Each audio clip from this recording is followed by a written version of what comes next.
Okay, so just before we get started with today's video, I've often mentioned this little thing from the other side many times in making sure that you shoot down this Scorpio. We're here on Valley Fortress Siege, and this little Scorpio over here can be used to seriously disrupt the enemy. It's light units that might kill straight away, especially if there's something like archers, but you can also change the enemy's behaviour. If you make this back stairs, that shot obviously didn't go right, but if you make that back stairs a dangerous place to be, people won't be able to store units there, and it's much harder to reinforce the A point. So if you're doing this while your team is pushing up the siege towers, you can create an opening for your team to capture the point. I'll speed this up so you can watch.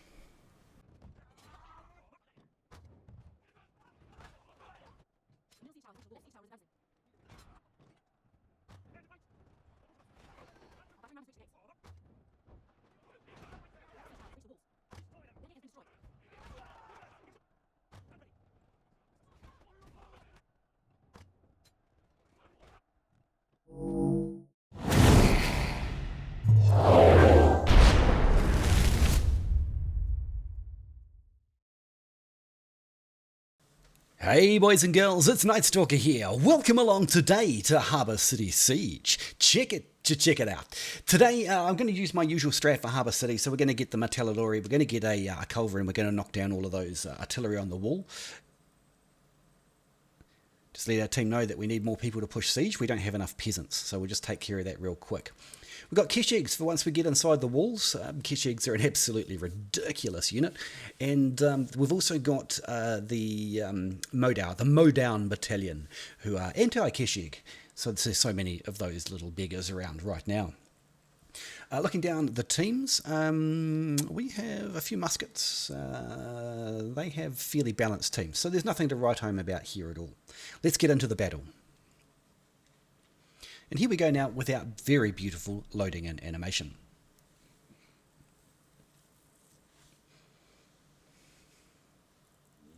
Alright, so here we go. First of all, the Martellalori go and push the siege. Then we're going to run up here, so it partially, this, what do you call it, thingamabob, the shield thing, partially protects us. We're going to nuke these two particular, hey, where's my cannon? We're going to nuke those two particular pieces of siege, and then we're going to start blasting away at the ones up on top here as well. Looks like we only got the ballista and not the cannon. That's a bit unfortunate. But because I often place my siege artillery in this exact place, I know more or less exactly where to shoot. And this is a little strategy you can use as well. Both the placement of this cannon, you can put it all the way up next to the wall too and shoot it basically straight up. That can be quite accurate. But this is where I like to place it for a bit more situational awareness. Whoopsie. Let's have another go at that. And all the time, our Mahdi's are going to, oh my goodness. All the time the Mahdi's are going to push that siege ram in. Third time is the charm. Lovely. Then we'll start picking on these because these can very quickly whittle away all of your troops. So it's a great idea to knock out all of these artilleries very, very early. One of the strengths of this map for the defenders is the amount of time it typically takes the siege towers and things to get pushed in. So if you can take out all of the siege artillery rapido, you greatly increase your chances of winning the map. You could gain a couple of minutes, as much as a couple of minutes on the timer by doing this. Presuming, of course, that you stop missing like I am. Brilliant. So we're just keeping a little eye on the map there. There's a sally port on the left-hand side of the map there. It looks like all of our guys are well up on top of the walls already, or inside. Can you see that on the map? Which explains why there's nobody up on top here trying to use the artillery. We have one shot left. Fingers crossed. Bugger. Never mind. Okay, so the Mahdi's are doing their thing, and it looks like still the same problem. Not enough people sort of see here and here. Not enough people pushing siege artillery. So we'll take care of that. Of course, the very interesting push through inside, you can see them on the map there fighting on the interior of the castle already. So that may make pushing the siege towers redundant. I imagine that maybe if we just run up the siege tower and go and stand on A, I'd say it's going to be lightly defended, just from what I can see. So we'll leave the old Mahdi's doing their thing. Oh look, it's a mole. Get away from my friend. I'm warning you. Get away from my friend. Told you. Told you not to mess with my friend. Now these peasants are nothing but annoying. Peasants with a shield are a little bit harder for something like a longsword or a short sword to kill effectively. So it's kind of like, how do I scuttle through them, you know? I need a bit of a help. Guys? You see, you can just do that, because peasants are terrible. You know, don't ever risk your unit to kill peasants or anything like that. Leave it to like the support heroes. I mean, if you really need kills for a mission or something like that, but don't risk your chances of winning the match over doing something like this and killing the peasants, right? Just stab him in the back while he's on the ground, just for his impudence. Right, back to plan A. Plan A is go and stand on A, and as predicted, it is very lightly defended. We'll just whip this one down real quick. We've now killed 11 pieces of artillery. It's not too bad, eh? And this glaive, oh, I thought he was going to keep coming, but the short bow stunned him. Oh well, it works, I guess. Either way, we're going to capture A without too many problems. The teamwork in this is pretty good already. Like, well, that big assault into the interior through the sally port really left it open for the people pushing the walls. Keshigs, or however you say that word, you hardly ever see them. They used to have the nickname Mini Iron Reapers because of the massive amounts of blunt damage that they used to do. But now, they're just, they're old news, unfortunately. They're Keshigs or Zergs or Keshigs. I would not recommend them as a unit whatsoever, other than for style points. Alright, take a ballista with us, and we'll take the Stabbo Cav, the Cheese Cav, the Noob Riders. Let's go. So I've got my finger ready. Got my finger ready to hit the 2 key and display all of the massive amounts of skill that you can do with this unit. I do like to showcase them now and then about how absolutely ridiculous they are. I'm sure you've noticed if you've been following my videos for a while. Never mind, we'll just go and check it safe first, because these guys are made of paper and gasoline-soaked rags, so if they come anywhere near so much as a spark, they will fall down dead. But we would love to kill those cavalry if we can. I can see the hero though, and they've taken a turn. Important to keep a little look on your mini-map. You can see what's going on there, and I would love to catch these guys. I want to save my sprint, my number 3 ability, for things like this. They scattered the enemy. That's alright, we'll kill the ones, the stragglers. And there's no way I'm pushing them into there. They might get a few kills, but this unit is far too powerful to get just a few kills. So we're just going to rove around. We're going to try and avoid heroes somewhat. I probably should enlarge that map, sorry. I try not to throw them into heroes, because heroes are very dangerous to them, especially muskets, mauls, things like that. But so I tend to ride around and try and kill units with them. Units like this one here, complete with the hero like that one there.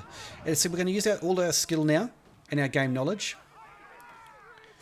And as you can see, I'm highly skilled and extremely experienced in this game, and as consequently I've managed to get 35 kills so far. Some of those would have been those woodcutters I was fighting earlier. But as you can tell, this unit's a bit... Well, you finished the sentence. What are these guys shooting at? I see muskets. I see a longbow. Alright, we're going to go in there. We've saved that 3 ability again, because we want to get close on these ranged units as quickly as possible. And again, we're going to use all of our skill to press the 2 key and annihilate a unit. Whoa, what just killed them? There must be pikes or something in there. Stalwarts maybe? Yeah, something in there. Either way, we got the musket unit and the hero, but we didn't really get the unit, and that's unfortunate. And that's what you got to watch out for this unit. It is definitely made of paper and gasoline soaked rags. It's an excellent way of putting it. Look at this dual blades. Can I stun him? And oh, he's invisible. See, I've knocked him down. Where is he? Maul. Run away from the maul. Run away from the maul. Nothing like getting maul grabbed and thrown into an enemy unit to really ruin your day. The rest of this unit, I'll just chuck them in here. There's a very good reason you don't use this formation, and I think with those Shinjis there, we're about to show you why. There we go. And that is why you never, ever, ever use the Shiltron formation in combat. Just don't do it. That also fits nicely under a, like the Coconut Boy template. It fits nicely under a Trebuchet template. And of course, when you bust in, especially something like a Maul or a Glaive that can open up that formation very easily, you're immediately attacking the other side of it in the back. Until they're taking extra damage from criticals. So think very, very seriously before you use that formation in combat. Certainly to hide it around a corner or something like that, it is no problem, but it is just a terrible, terrible formation. We're going to go for the condos, mostly because they're not as slow as the... oh, we get an extra kill somehow. Mostly because they're faster than the Modao, and we're very far back from the action in the rear ranks. So, come along, condos. Not a unit I use a lot. I definitely prefer the Prefecture Guard, but their shock attack... I'm just watching that cav there. But the shock attack is very, very, very deadly to a certain cross-section of units. Certainly not to all units. And it looks like... where are those cav going? What are we supported by here? We've got some ranged, we've got some cav. We can definitely provide some support to the cav. Hopefully they can kill those Javo cav. Or there's Imperial Pikes. But watch this. That's a very early advance, and then we're going to knock down the front guys. Ow, ow, ow, ow, knock down. Oh, that was real close. That was almost a disaster. But right now, these little condos, this blue tier unit, are going to absolutely tear those Imperial Pikes a new one. I don't hear many people talking about this, but... in the higher tiers and things of play now, Imperial Pikes, they're not what they used to be, man. They're not the unit that they used to be. Keshigs? No! I guess that's karma for using Keshigs myself. I can hardly complain about that, can I? Let's see if we can pick a couple of off before they retreat, because if all they kill is a unit of condos, that's not so bad for our team. And that seems perfectly okay to me. Good trade. And he's not getting away either. He's going to get killed as well. There we go. Right, we'll quick cap this, and I'd say it's Modao time, because it's certainly not Martellalori time. The Modao Battalion, because they mow down the enemy. This unit got a buff, relatively... sorry, not buff, a nerf, relatively recently, in that... they're a lot less effective against infantry now, just in terms of their damage resistance. What's going on here? They're our cav, and I don't really think they need my help here, but those are very, very nasty unit. So we'll just chop them to pieces real fast. Ta-da! Silidars are not what they used to be either. When they first came out in Season 3, they were absolutely brutal kings. But now... they have no CC resistance, they're cavalry fodder, they have what feels like very low defensive stats. Like on paper, their defensive stats are really good, those old Silidars, but really, really these days they melt very quickly, and they're a very fragile unit. We're attacking on all fronts. This is probably going to be a bit of a cakewalk. Just the amazing teamwork that's been happening. See how the team is attacking on both sides, and they've got someone in the middle taking that. You know, and everything from... look at this. We've got the Modao in front, happy to take a hit. We've got the ranged units behind. We've got a variety of ranged units behind too. Those cavalry are dead. They just don't know it yet. Just quickly disperse these... what do you call them? Stalwarts. One of the interesting quirks about stalwarts, see how he's had to reform them, is when you knock them all down, wherever they stand up is where they will brace again. They don't reform like other shields. See, that guy just tried to grab? So, we want to cause some disruption here, or we want to try and... what the hell? This will do the job. See here, I'm just using my longsword body to block them getting into our units, because I heal very easily and I have a huge amount of armor. So if we can take the hits, our team will just whittle them down very quickly. Any melee getting through will be cleaned up by the Modao, and of course we have massive DPS behind us. Let's see if we can fish out some of these heroes. That is unfortunate. Oh look, we've caught one. Watch this. Hello sir. Now the range should kill him, or the Maul can carry him away. Either way, our fishing expedition went rather well. He obviously thought he was invulnerable. Now we need to swap out for this other Modao unit. Why? Because we're full health. We'll just quickly kill these guys. And now what? Now we just fight.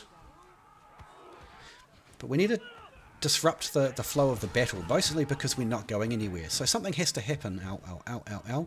So something has to change for us to keep going forward. So risks have to be taken. And it's not like my Modao are... No, they're not like they're just dying for no reason. They're actually taking people with them. They should have retreated back from that Modao and just let their range take care of it. Oh man, those Shinjis. Doing an absolute number on these guys. Well, Modao are still alive, some of them. And they're still killing people. Alright, I see those archers at the back and I see a artillery of some kind. Big set up. And another one being set up. And there's 3 being set up. Alright, we'll see what we can do. Let's distract these gunners. Hopefully we can just kill some because they're pretty nasty. Here we go. We'll try and take this cannon out too. Okay, so dual blades do next to no damage to longswords. Look how little damage he's doing to me. It's completely hopeless for him to do that. Unfortunately, pole axes are a whole nother story. Get on the point. We have so many guns and things up there that they're not doing it. Now, straight run, we're going to go straight up the middle and we're going to jump over the fence and get on the point. Or, I guess, we might actually win this straight away. Alright, well, GG. That was a fast one, boys and girls. Absolutely devastating. Particularly impressed with the condos mangling those Imperial Pike Guard. That was almost mistimed, and because I got stunned myself, it almost turned out badly. We did 1.1, we did 1. Took 1.4. Keshigs did Keshigs things. Modao did fine in context of they were killing other Modao and some stalwarts. Opened up and worked for the team. And the Condottieri Guard, of course, did fantastic. We managed to come in second. I mean, that's not terrible.